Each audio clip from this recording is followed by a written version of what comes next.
নমস্কার বন্ধুরা, welcome back to my channel Laboni's cook and ব্লগে সকলকে স্বাগত জানিয়ে আজকে আরও একটা নতুন ভিডিওর সঙ্গে। তো চলো আজকের ব্লগটা শুরু করা যাক। তো আজকে সকালবেলায় তখন কটা বাজে, 9:30 বাজে। তো তখন আমি বসে বসে রোদ্দুরে ব্রেকফাস্ট করছি।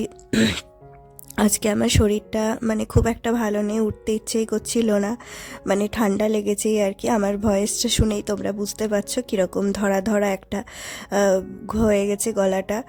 তো একদমই ভালো লাগছিল না। যাই হোক, কোনো মতে ব্রেকফাস্ট কিছুই সেরকম বানাইনি। রাত্রিবেলায় সুজি আর ওটসটা ভিজিয়ে রেখেছিলাম, সেটাও খুব অল্প পরিমাণে, সেটা আমার ছেলের স্কুলের টিফিনের জন্য। কিন্তু আমি আজকে উঠতেই পারিনি সকালবেলায়, তো আর ছেলেকে স্কুলেও পাঠানো হয়নি। তো ওইটুকুনি ছিল, ওইটুকুনি দিয়ে ব্রেকফাস্ট বানিয়েছিলাম ওদের জন্য। আর আমি আজকে মুড়ি খেলাম, কালকের একটুখানি বেঁচে যাওয়া ছোলা দিয়ে মুড়ি খেলাম। ছোলার ঘুগনি দিয়ে আমার মুড়ি খেতে খুব ভালো লাগে, তো ওটাই খেলাম। তারপরে এই যে এখানে মিষ্টি কিছু আমার ফ্রেন্ডের একটা বাড়ি গেছিলাম, সেখান থেকে দিয়েছিল। তো মিষ্টিগুলো আর কি একটু খাওয়ার নোনতা কিছু খাওয়ার পরে মিষ্টি খেতে আমার বেশ ভালো লাগে, তো সেটা একটা খেয়ে নিলাম। তারপরে একবার কাজকর্ম শুরু করব। কি শরীরটা ভালো নেই, একটু রেস্ট নেব, বুঝতে পারছিলাম না।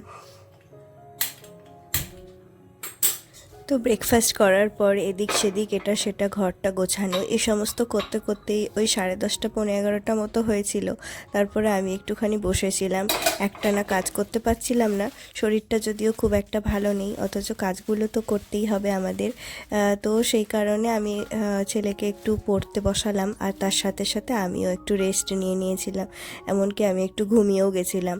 শরীরটা একদম আমার ঠিকঠাক লাগছে না, কেন জানি না, খুব ঘুম ঘুম পাচ্ছে আর কীরকমই একটা হচ্ছে। তো ঘুমিয়ে নেওয়ার ফলে কি হয়েছে, আর 12টা বেজে গেছে, এখন তো রান্না বান্নাও হয়নি। তো আমার যেহেতু সকালবেলায় রান্না হয়, বেলা হয়ে গেলে আর রান্না করতে একদম ইচ্ছে করে না। তো যাই হোক, এখন তো কিছু একটা করতে হবে। তো আমার ছেলে আর আমি তো কিছু একটু খাবো দুপুরবেলায়, তো সেই কারণে এখন তাড়াহুড়ো করে আবার ভাত বসিয়ে দেব। ভাতের জলটা যদিও বসিয়ে দিলাম। তারপরে এই যে সকালে একটু ছিলা মতো বানিয়েছিলাম, ওদের জন্য ব্রেকফাস্ট বানিয়েছিলাম, তো সেই তাওয়াটা একটুখানি পরিষ্কার করে নিচ্ছি। আমার এখন ডিশওয়াশার চলে এসছে, এখন সব বাসন ধুতে হয় না। এর আগে আরও একবার আমার এই শীতকালটা আসলেই খুব ঠান্ডা লেগে যায়, কেন জানি না। যখন ঠান্ডাটা বেশ পড়ে তখন একটা ঠান্ডা লাগে, আবার এই ঠান্ডা থেকে গরম হয়, সিজনটা চেঞ্জ হয়ে যায়, ঠিক সেই সময় আরও একবার ঠান্ডা লাগে। প্রত্যেক বছরেই দুবার করে ঠান্ডাটা লাগবেই। তো ওই এর আগে একবার ঠান্ডা লেগেছিল, তখন আমার ওই একদম ভীষণ কয়েকদিন খুব শরীর খারাপ হয়েছিল। 1 সপ্তাহ প্রায় আমি ঠিকমতো কাজ করতে পারছিলাম না, এত সর্দি কাশি হয়েছিল। তো তখনই আর কি আমার হাজব্যান্ড, যেহেতু আমার যে হাউস হেল্প ছিল, তো সে নেই এখন আর, তো সেই কারণে একটা ডিশওয়াশার কিনে দিয়েছিল, কারণ বাসন ধুতে অনেকবার জল ঘাটাঘাটি করতে হচ্ছিল। তো ডিশওয়াশারটাই আমার এত সব বাসনই ধোয়া হয়ে যায়, কিন্তু কিছু কিছু বাসন হয় না ডিশওয়াশারে। কিছু কিছু বাসনের রেস্ট্রিকশন থাকে, যেমন ধরো অ্যালুমিনিয়ামের কোনো জিনিস দেওয়া যায় না, লোহা, প্লাস্টিক এগুলো ডিশওয়াশারে দেওয়া মানা। তো সেই বাসনগুলো আমি হাতে ধুয়ে নিই।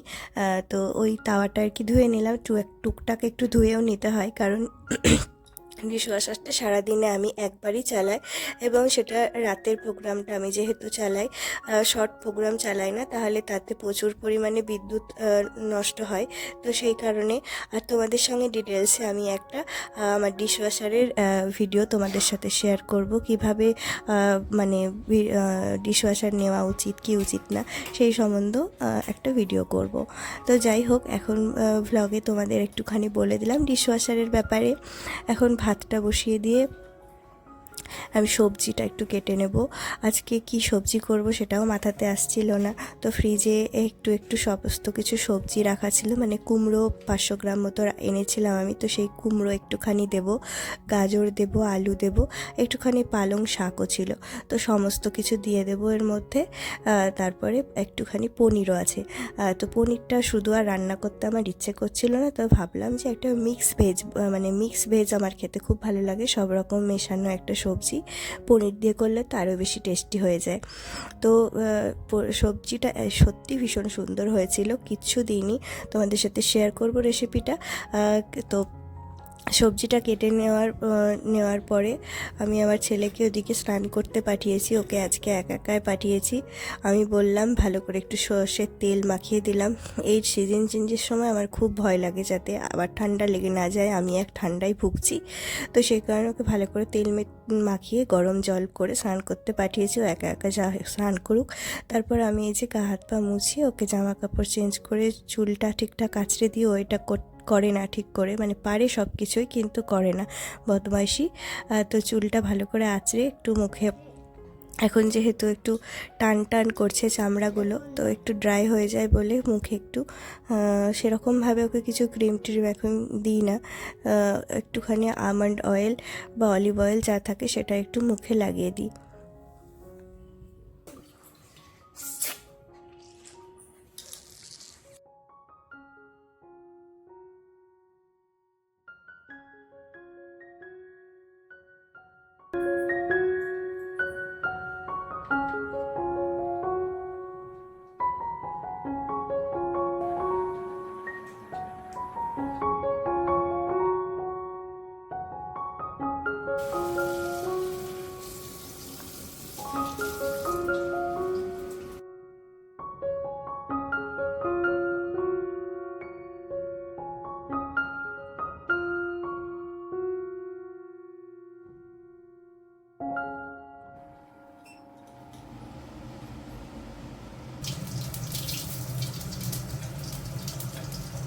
কড়াইয়ে অল্প একটু সর্ষের তেল দিয়ে তার মধ্যে জিরে ফোড়ন দিয়ে শুধুমাত্র আলুটা আলাদা করে আমি কেটেছিলাম, আলুটা আমি আগে দিই।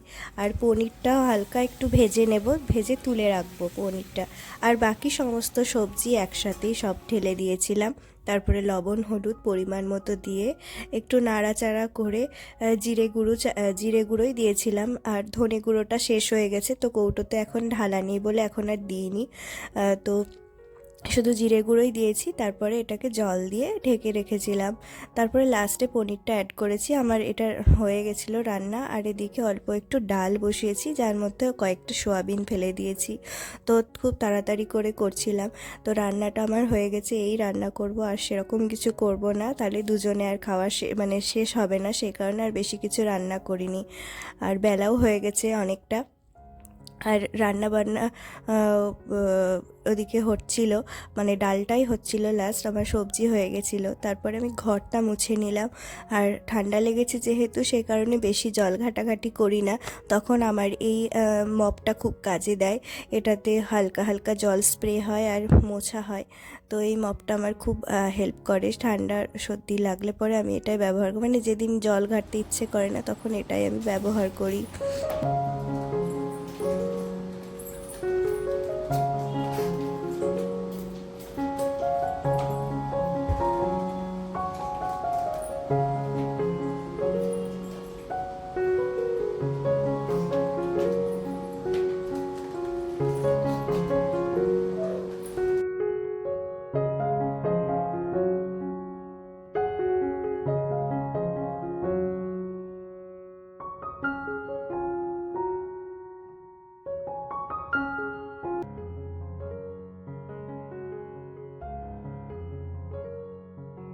তো ঘর মুছে জামা কাপড় চেঞ্জ করতে গেছিলাম। আমি খুব স্নানও আজকেও করিনি, বেশ শরীর খারাপ আর 2টো বেজে গেছিলো, যে কারণে আমি আর স্নানটা করলাম না। শুধুমাত্র কয়েকটা জামা কাপড় ধোয়ার ছিল, সেগুলো একটু হাতে ধুয়ে নিলাম। আজকে আর মেশিনে কয়েকটা জামা কাপড় আর চালাইনি। তো জামা কাপড় ধুয়ে নিজের জামা কাপড় চেঞ্জ করে ফ্রেশ জামা কাপড় পরে আসলাম। আর আমার ছেলেকে একটু পুজো করে দিতে বলেছিলাম, যেহেতু অনেকটা বেলা হয়ে গেছিলো, তো ও পারে গোপালকে দিতে, তো ও দিয়ে দিয়েছিল। তারপরে আমি এখন খাবার খেয়ে নেব, আর ওকেও খাবার খাইয়ে দেবো। দুজনে একসাথেই বসি, আর ওকেও মানে সাথে না নিয়ে বসলে আর কি খাই না, তো যেই কারণে। তো চলো এখন খাবার দাবার খেয়ে একটু রেস্ট নিতে হবে।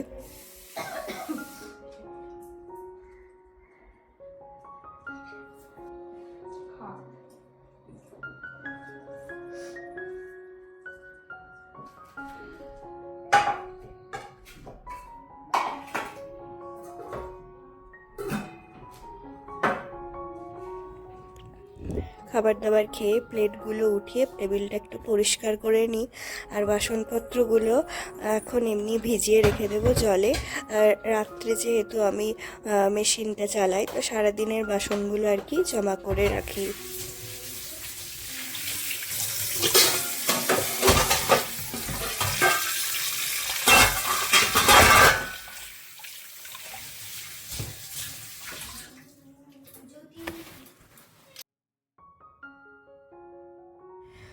তো যাই হোক, এখন সন্ধেবেলায় মানে খাওয়া দাওয়ার পরে বেশ খানিকটা রেস্ট নিয়েছিলাম, ঘুমিয়েছিলাম, কিন্তু ঘুমানোর পরে গলাটা আরও বেশি পরিমাণে যেন বসে গেছে, বেশ কাশিও হচ্ছে। তো যাই হোক, শরীরটা এমনি কাজ করতে আমার ইচ্ছে করলো। আর ছেলে অনেক দিন ধরে বলছিল এই ভাজা পুলি বানিয়ে দেওয়ার কথা। তো আমার মার কাছ থেকে শুনে ভিডিও কল করেছিলাম, আর মা মানে করছিলাম সেই মুহূর্তে, আর মার সাথে সাথে কথা বলছিলাম আর এগুলো করছিলাম, বানাচ্ছিলাম। মাকে দেখেছি এভাবে করতে, তবে মিষ্টি আলুটা আমি একটু পাকামি করেই অ্যাড করতে গেলাম বলতে পারো। মা কিন্তু মিষ্টি আলুটা দেয় না। তো যাই হোক, আমার মিষ্টি আলু ছিল ফ্রিজে, তো মনে হলো দিয়ে দিই। আর এই খানিকটা পুর রেখে দিলাম, যে পরোটা করব সকালবেলায়।